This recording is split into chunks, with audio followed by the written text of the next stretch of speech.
All these people were sufferers of anorexia. Anyone can have an eating disorder regardless of their age, sex, size, race or religion.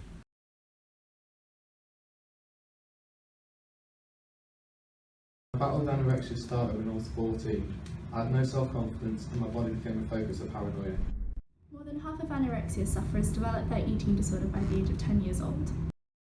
Parents told me there was trouble in their marriage. The cause of anorexia is a result of both biological and psychological factors. Biological factors include a deficit of serotonin. serotonin is mainly found in the brain, bowels and blood platelets. It carries signals along and between the nerves acting as neurotransmitters. Underactivity of serotonin could lead to development of anorexia nervosa. It was found those with eating disorders show a fewer serotonin receptors in the brain as highlighted from PET scans.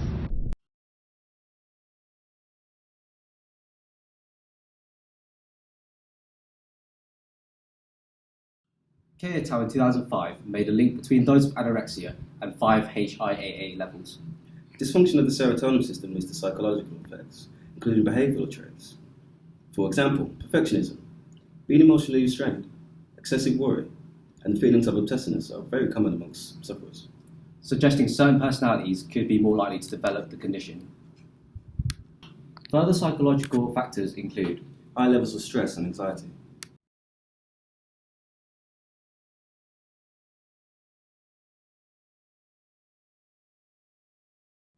I made a New Year's resolution to go on a diet, so I began to restrict my eating.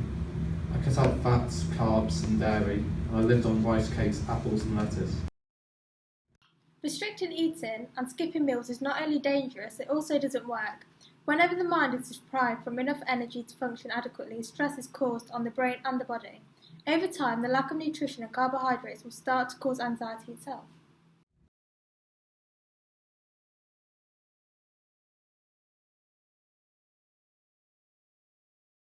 My hair fell out, my skin cracked and bled, my bones ached, and I passed out on a regular basis. I was exercising all the time, but I still felt I was not thin enough.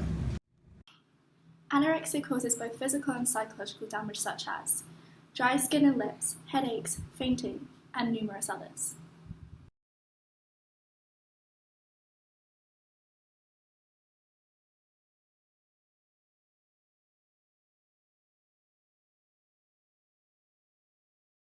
I became distant from my friends and family. I couldn't concentrate at school.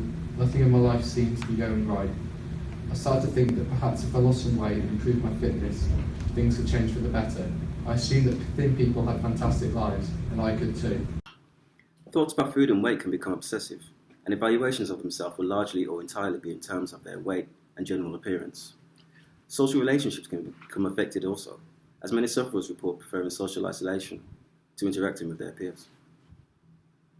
For the first 6 months back at home, I struggled to maintain my weight within an acceptable range.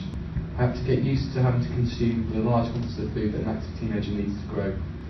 My weight fluctuated a little, but never fell enough to cause real concern. Within a year, I was so relieved to be signed off by the psychiatrist. Anorexia nervosa is a devastating disease and can cause an individual to struggle significantly with their day-to-day lives. However, there are a range of effective methods of treatment available which could be suited to meet an individual's needs. One, for example, is psychological treatment such as cognitive behavioural therapy, whereby a therapist will attempt to change the way in which the individual thinks by promoting more healthy mindsets. The second, interpersonal therapy, where the therapist will explore negative issues associated with interpersonal relationships and how these issues can be resolved. Anorexia may be associated with feelings of low self-esteem, anxiety and self-doubt, caused by problems with interacting with people. Family therapy can be effective as it allows the family and patient to understand and explore clearly how the condition is affecting them. As well as psychological treatments, there are a range of medications such as selective serotonin reuptake inhibitors, which can help to reduce anxiety and depression, and the use of professionals such as dietitians who can formulate a detailed diet plan to aid the patient's recovery.